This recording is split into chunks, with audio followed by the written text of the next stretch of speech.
সকল ছাত্রদের সামনে একটা ছাত্রকে বেত্রাঘাত করলে তার ঈমান নষ্ট হয়, আর অপরাধের কারণ জানতে চাইলে ওই বাচ্চা মিথ্যাবাদী হয়, কোনো অপরাধের জন্য জরিমানা করলে ওই বাচ্চা চোর হয়। বুঝতে পারছেন? সেই সফল ডাক্তার যে কম ওষুধে রোগী সুস্থ করে। শাসন করা 5 ডিগ্রি, শাসন করা 6 ডিগ্রি। পাঠদান করতে হলে আগে শিশু সম্পর্কে আপনাকে যথেষ্ট ধারণা থাকে।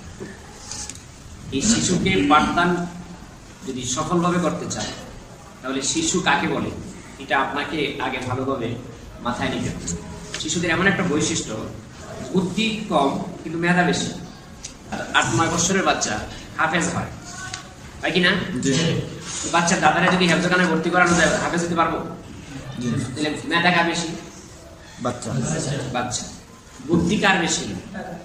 দাদার বুদ্ধি বেশি, মেধা কম। শিশুর মেধা বেশি, বুদ্ধি কম।